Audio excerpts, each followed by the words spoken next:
This conference will now be recorded. Good morning, everybody.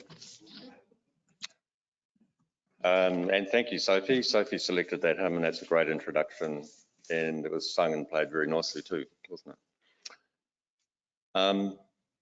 Well, a friend of mine asked me one day, oh, it was a wee while ago now, not that long though, probably within about 6 months ago, if I'd ever heard of Jabez. And I answered no, although it did sound to me like a biblical name. He told me he had a little book I might be interested in. I said, yep, sure, I'll read it. And I was soon working my way through this little book, The Prayer of Jabez. There. Don't know if anyone, put your hand up if you've seen it before. One person there. Okay, cool. It's only, how many chapters? 7 chapters and about 90 pages long, and it's quite an easy read. And it's written by a guy called Bruce Wilkinson. It was published in Y2K, so that's 23 years ago. First thing I want to note is that the friend who gave me this little book is with us here today, and that's Lawrence, just down here. So I invited Lawrence along to the Exhort. Thank you for coming, Lawrence. So the subject of the book, as you may have guessed, is the Prayer of Jabez, which we just read this morning, didn't we? And I'm sorry, Nick, I probably did a spello in my text to you, but it was going to be from verses 7 to 12. And sorry, Ruben, that you had to read the first six verses with all those names. But it's actually quite good. And it's actually quite good because it brings home to the point that here's this big list of genealogical names. And then you get this little story inserted, don't you, in it? And then it carries on and so on. So it's all up there. So the blue bit's the bit you can basically ignore. There aren't too many names up there that we really know much about. But the interesting bit is in between the blue bits, and that's what we're going to be focusing on this morning.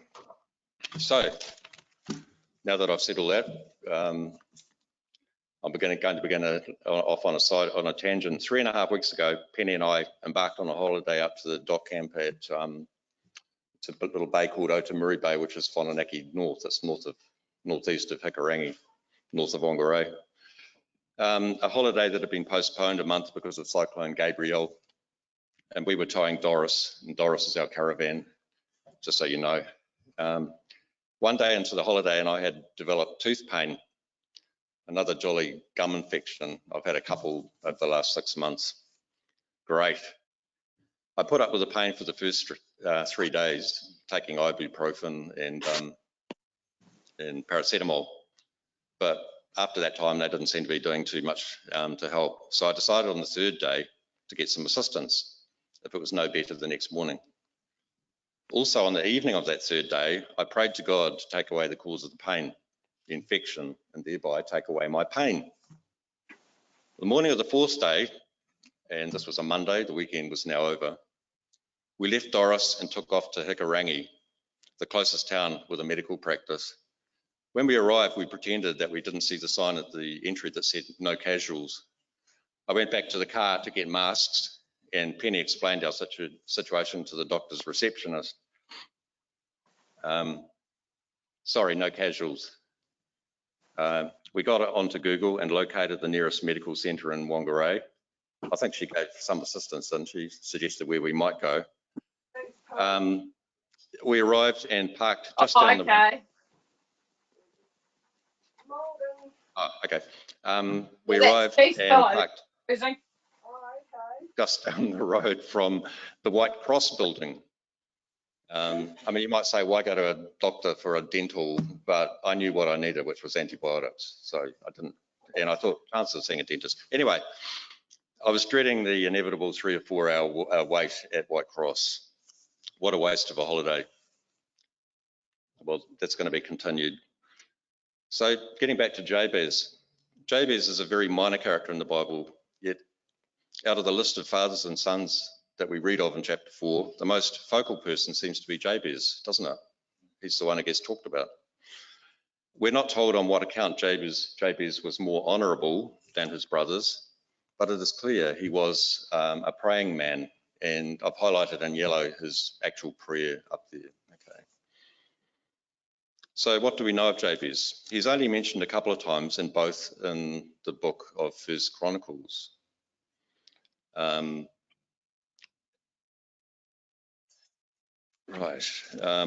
it says there, his mother had named him Jabez, saying, I gave birth to him in pain. There is, of course, the passage back in Genesis that describes the integration of childbirth and pain. That's Genesis 3:16. I will make your pains in childbearing very severe. With pain, you will give birth to children. And God curses the woman, which in turn shapes the course of the rest of human history, doesn't it? So the conflation of pain and childbirth would have been very unmistakable in Israel's. But why state the obvious? Why would she name her child Pain? Because she suffered pain in childhood. Don't most women? In Hebrew, Jabez means he causes pain. As we know in Jewish culture, it was common to give symbolic names for one's children. So because his mother suffered great pain in giving birth to her son, and maybe it was a difficult birth, or maybe on top of physical pain, she suffered grief or sorrow, she named him Jabez. Maybe the child's father had abandoned her during her pregnancy, or maybe he had died even. Whatever the reason, the pain was such as to cause his mother to memorialize it in her son's name. Also, in ancient Jewish customs, the name of a person somehow foretells their future. By naming his son Jabez, the mother is probably giving a vision, a little prophecy, if you like, of what is yet to come for her son. She may have seen that her son would have a bleak future with his life full of pain and sorrow. So a couple of other examples. We know Jacob meaning grabber or supplanter, Solomon meaning peace. In Old Testament times, the man and his name were so intimately related that to cut off the name of an individual amounted to the same thing as killing him. Naomi and her husband named their two sons Mahlon and Chilion, meaning puny or weakling and pining. And that was what they were, and they both died early, didn't they? So a name that meant pain didn't bode well for Jabez's future. However, this was not to prove so. Jabez defied all odds, including his supposed destiny, and became a man of fervent prayer. He believed so strongly in the power of God that he cried out to him boldly. Because of his good relationship with God, Jabez was described as honourable. It's up there in red, I think. Yes, it is on the screen. In fact, more honourable than his brothers. For Ezra to mention him, tucked away in this genealogy, suggests that this man's character was something special and that he may have had an important role to fulfill as well. And just the word honourable, just a little interesting little aside, the word honourable in Hebrew has actually two I don't know, meanings, if you like. One is a negative, meaning heavy, weighty, dull, hard, stubborn, fierce. It doesn't quite seem to fit the Jabez that's referred to here. And the positive side of honourable is wealthy, glorified, renowned, made numerous, glorious, highly respected, held in honour, distinguished, handsomely rewarded. Okay, back to Otamuri. If you recall, we've just arrived outside the White Cross. As it turned out, we had inadvertently parked right outside a dental practice. Wow, we couldn't believe it. I mean, dentist was fine, and there he was right there. White Cross was down the road, and we had to walk 20 metres to get there. So we went in, we explained the situation to the receptionist. Was there any chance of seeing the dentist? Well, we just happen to have a 15-minute gap right now, she said. I'll just check that the dentist will slot you in. We beamed, not believing our ears. The answer was yes, so I filled in the form. Within a few minutes, we were in the surgery and I was opening my mouth wide. After two quite painful injections, I've got to say, in the roof of my mouth, he was very soon scraping away at the back of the problem tooth above the gum line where the infection was. As I suspected, the tooth was okay, but the gum wasn't. And so he prescribed me the antibiotics I knew I needed. Within 20 minutes, we were very gratefully paying a reasonable bill, and after collecting the prescribed antibiotics from the closest chemist, made our way to brother and sister Steve and Miriam Davis's place at Wananaki South. A couple of days earlier, we had pre-arranged dropping by for coffee. It was another beautiful day, and I accompanied Miriam down to the estuary while she cleared their set net. She removed the 3 fish from the net, and very soon Steve was filleting and cooking them for us to share for lunch. Penny and I had talked about this little miracle on the way to their place. It really did feel like my prayer had been answered. Now we're just going to switch for a minute to a little bit of the background on 1 Chronicles. The Old Testament book of 1 Chronicles, as we know, is a genealogical record written by Ezra after the Babylonian exile of God's people. The story of Jabez relates to the covenant promises to Israel that find their fulfillment in Christ. For the rebellious tribe of Judah returning from exile, Jabez's story was significant. Despite his hard luck beginning, he was honoured because of his relationship with God. And this was a valuable lesson for a people struggling with their own identity. He seems to have lived in dread that his name would be prophetic, so he prayed about it. And as we read there, God granted his request. Jabez demonstrates for us how to pray God's will over our lives. And one commentary I read on this extract from 1 Chronicles states, in the lengthy genealogy of the first 9 books of 1 Chronicles, all the tribes of Israel are mentioned, but 2 are central, Judah and Levi. Former is to do with the Israel's priests, the Levi, and the Judah tribe. Jabez, we know, as we are told, comes from the tribe of Judah and is therefore a royal son. It was a royal blessing to be born in Judah until and unless a son of Judah had no father. Judah, remember, was Jesus' lineage. Isn't it strange, it asks, that in a genealogy listing fathers and sons, there is no listing of Jabez's lineage? Might his father's absence contribute to his unusual name? As we are told, Jabez means pain, and though we don't know the specific cause of his mother's pain, we can perhaps question whether he has a father, which would have been, excuse me, a profoundly painful situation in Old Testament Israel. Living at the time of the Judges, a time renowned for its chaotic anarchy, Jabez's father may have been killed or his mother raped. Regardless, his plight stands in contrast to the father-son pattern found in 1 Chronicles 4. Surely this plays a part in understanding Jabez's prayer. Without a father, he would have no place in the land. He was essentially an outsider to the land that signified God's blessings. Therefore, when we hear him pray for his border to be increased, we hear the words of a homeless refugee. Now, that's someone's opinion.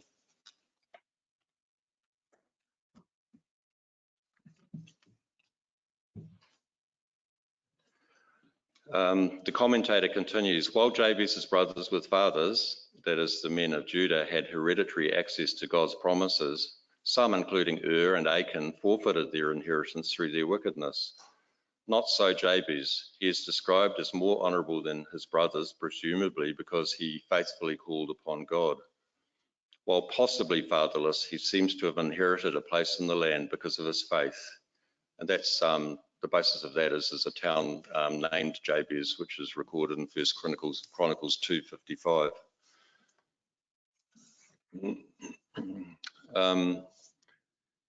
His legacy may have lasted permeably onto Ezra's pen because of the many disciples he left behind, scribes. Despite the possibility of incurring the covenantal peril of fatherlessness, Jabez was a true son of Abraham and a precursor of David and even Christ. His pain resistance prepared the way for him to receive God's blessings. And it is here in God's merciful comfort to Jabez, i.e. granting his request, we begin to see a contemporary application. Sorry, I'm just going to have a bit of water.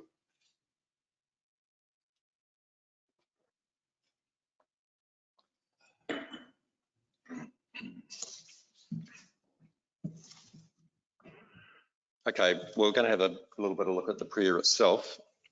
Oh, that you would bless me indeed. Now, you'll see the word indeed in the King James Version. You don't see it in the newer versions because for some reason they dropped that article, but it's there to provide emphasis. So, oh, that you would bless me, there was some emphasis associated with it. Bless me, really, really bless me. That's what it's conveying. And it's just like the use of the same articles there. Sarah, thy wife, shall bear thee a son indeed. In other words, yes, she definitely is going to bear you a son, despite the fact that she's 90 years old or whatever. Right. Quoting from the Wilkinson book, Jabez knew that the God he believed in was the source of all blessings. For that reason, he asked God to bless him indeed, to really bless him. And these blessings are much more than material. They can be spiritual blessings like good relationships, peace of mind, health, good health, freedom from pain, and so on. God blesses us with spiritual blessings when we ask him. So we should always be reminded that asking God for a blessing is not a bad thing. This particular little book incited a reaction in evangelical circles against any suggestion that we should pray for material blessings. It coined the phrase prosperity gospel, which is considered to be a departure from the true gospel. But I'm not going into that. We're going to bypass that debate for the moment. Having read the book at least 3 times, I think it's a bit unfair and distracting from the main message.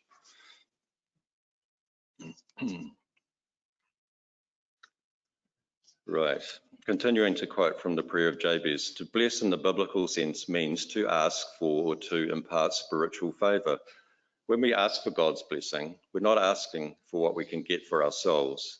We're asking for the wonderful, unlimited goodness that only God has the power to know about or give us. Wanting for ourselves nothing more and nothing less nothing more or less than what God wants for us. Matthew 7, verse 7 and 11, ask and it will be given to you, seek and you will find, knock and the door will be open to you. For everyone who asks receives. Now we know the rest of that quote, don't we? So, and it brings to mind our reading from the New Testament this morning too, doesn't it? The parable of the persistent woman. We do have to be persistent. We do have to be bold when we're offering our prayers. James 4 verse 2, you do not have because you do not ask God. When you ask, you do not receive because you ask with wrong motives, that you may spend what you get on your pleasures. But the point is that you have to ask. And I think that's a strong message here in this story. So that's the catch. If you don't ask for God's blessing, if we don't do that, we may forfeit the blessings that come to us only when we ask. God is delighted to respond generously when his blessing is what we covet most. Jabez asked God to bless him. Asking God to bless him is amazing given his name and its implications, isn't it? Do we piously think it is arrogant or assuming to ask for God's blessing? In some ways, it doesn't sound very meek or humble, does it? But this kind of thinking is really a trap and almost a sin. When Moses said to God on Mount Sinai, now show me your glory, he was asking for a more intimate understanding and visible comprehension of God. In response, God describes himself as the compassionate and gracious God, slow to anger, abounding in love and faithfulness. The nature of God is to love in such abundance that it overflows into our unworthy lives. So why not make it a lifelong commitment to ask God every day to bless us and to bless us indeed? God's bounty is limited only by us, isn't it? Jabez was blessed simply because he refused to let any obstacle, person or opinion loom larger than God's nature, and God's nature is to bless. His purpose in slipping Jabez's story in the Bible is to remind us that it's not who you are or what your parents decided for you or what you were fated to be that counts. What counts is you knowing what you want to be and asking for it. Ask and you will receive, said Jesus. Through a simple believing prayer, you can change your future and you can change what happens 1 minute from now. Now, the second aspect of the prayer there, second yellow line, enlarge my territory. The word territory there can mean border, boundary, country, land, area, boundary stone, region, rim, vicinity, district, domain, coast. It can also mean limits. Given the background, which we considered earlier, the political background, it's quite likely that Jabez wasn't referring to physical territory, something measured by acres or roods or links or chains or hectares or square kilometres. Maybe the enlargement of territory Jabez prayed for was deeply connected to the landscape of his heart. He left behind many disciples, scribes, not possessions. The territory of his heart expanded and overflowed to those around him. He wanted to reach others for the sake of God's kingdom. Maybe he was praying, enlarge my limits, if that helps us understand it. Extend my limits, enlarge my borders, my opportunities, my life, so that I can make a greater impact for you.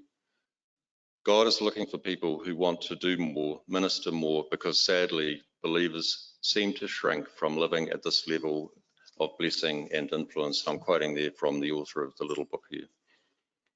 When we start asking in earnest, begging for more influence and responsibility to enlarge our territory, I believe God will bring opportunities and people into our paths.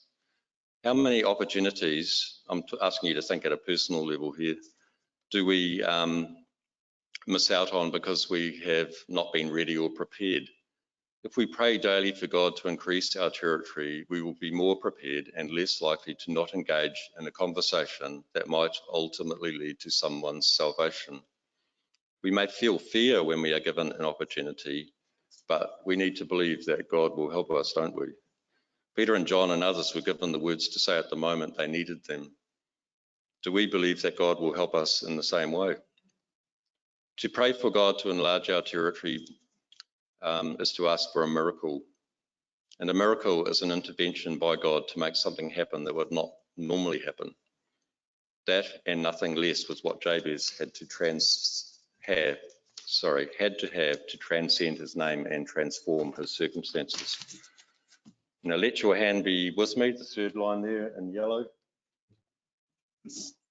I'm just going to quote here from Acts 11:21. The Lord's hand was with them, and a great number of people believed and turned to the Lord.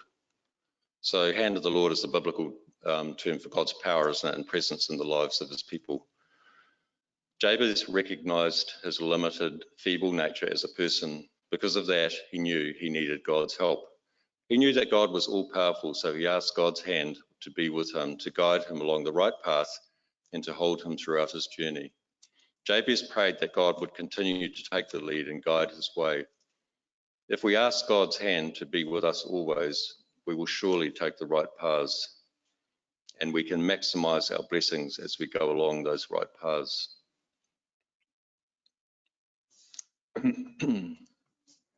When Jesus gave his disciples their commission, therefore go and make disciples of all nations, baptizing them in the name of the Father and of the Son and of the Holy Spirit, and teaching them to obey everything I have commanded you, that's Matthew 28, he was bestowing on them an incredible blessing and an impossible task. Well, it sort of was, wasn't it? It seemed to be like a disaster in the making in some respects, or you could argue that. After all, he was commissioning people such as Peter, who had already proved that a girl at a campfire could get him to deny that he'd even heard of Jesus. Yet when he sent the Holy Spirit, that's Acts 1, Jesus touched these ordinary believers with greatness, filling them with his miraculous power to spread the gospel. In Luke's account, you'll notice the phrase filled with the Spirit is often linked to a consequence, speaking with great boldness. Only God at work through them could account for the miracles and mass conversions that followed. Paul told the Christians at Ephesus to make it a priority to be filled to the measure of the fullness of God. To that end, he prayed that God would bless and strengthen them with power through his Spirit. So I ask you to consider why we should not, as an ecclesia, petition God regularly and fervently, let your hand be with us, fill us with your Spirit. God is watching and waiting for us to ask for the power he can assist us with. I'm quoting from 2 Chronicles chapter 16, "For the eyes of the Lord range throughout the earth to strengthen those whose hearts are fully committed to him." Okay, the fourth part of Jabez's prayer, and keep me from harm so that I will be free from pain. In this line, Jabez makes a reference to his own name. Remember, the Hebrew word for Jabez means he causes pain. With this, he renounced the negative implication of his own name. He asked God to free him from harm or doing harm so that pain may not befall him or others. Perhaps Jabez needed strength, and who better to look to than God himself? Equally important is asking God for protection from evil. There are many temptations, things, and especially people, even institutions and governments in this world, that seek to pull us away from the paths God leads us to. Because of these, we need his constant covering over us. Remember,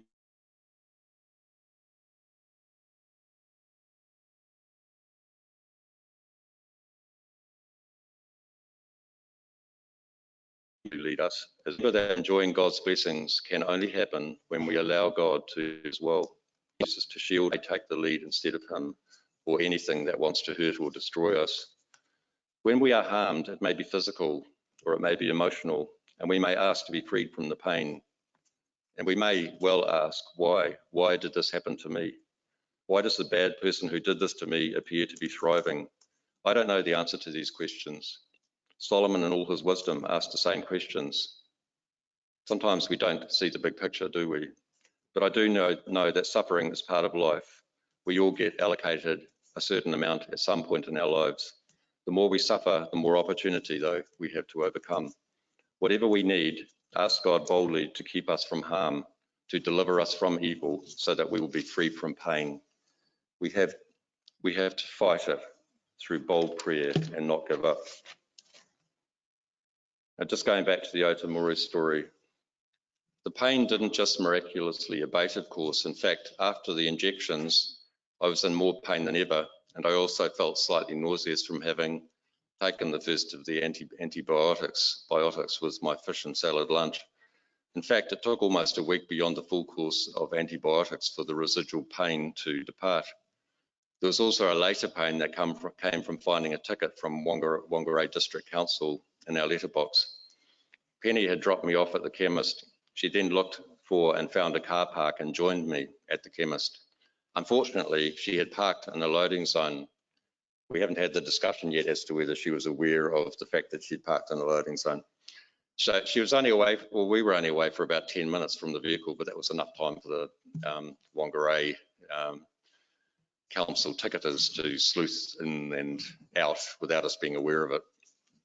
It's interesting they didn't leave a ticket on your car. You just get something in the mail 2 weeks later. I'm not going to tell you that you need to believe, oh, sorry, hang on. Yeah, I'm not going to tell you that you need to believe God answered my prayer to take away my pain. That's entirely up to you. I mean, you may ask with skepticism, if I hadn't prayed about this, would the same outcome have eventuated? Well, who knows? But really, was it also just coincidence that we drove past the White Cross building and parked unwittingly straight in front of a dentistry? Was it coincidence that the dentist could see me right then? Was it coincidence that we managed to keep our date with the Whananaki friends after being foiled from meeting up with them twice before because of COVID?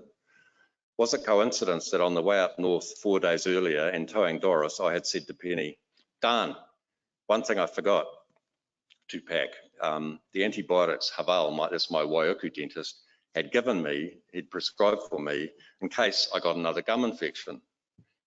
Was it coincidence that the next day I had the gum infection? The day we travelled north, I had no pain at all. There was no suggestion that I was going to have a gum problem.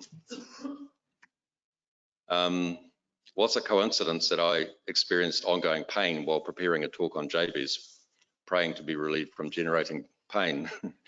Was it a coincidence that having started the exhortation preparation at least 3 weeks before we left for Whananaki, with the failed intention of getting it done before I left, that I only got so far and had to work on it over that holiday?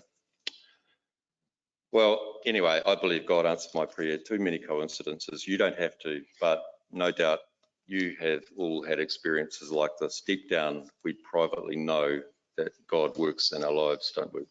Or don't you think? So I know I'm running on here, so I'm just going to try and reduce this a little bit. Once we know, this is like a summary, once we know who God truly is, what he's capable of and his potential role in our lives, we can come to him with all confidence through Christ. Like the boldness Jabez showed when he prayed for God to bless him and enlarge his limits or territory, we can ask God just as courageously for things as significant as this. Once again, the right attitude here is important. Jabez did not seek material wealth. So this prayer is not a gateway to the so-called prosperity gospel. He also wants to give you, your heart, a desire to spread the gospel to others.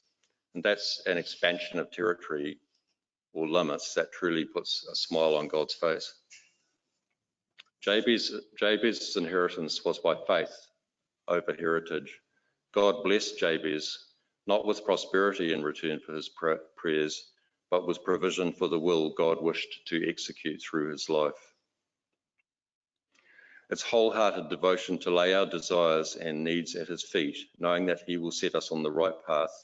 We are to pray continually through our personal relationship with Jesus for a godly perspective of our purpose on the earth. And I'm just going to really summarise this a little bit here. In some respects, the similarities between Jabez's prayer and the way that Jesus told us to pray aren't there really, when you actually look at the content. I'm not saying they're the same, they're not at all, but one thing they do share is their brevity and succinctness. And I think that's a message for us too, isn't it? Right.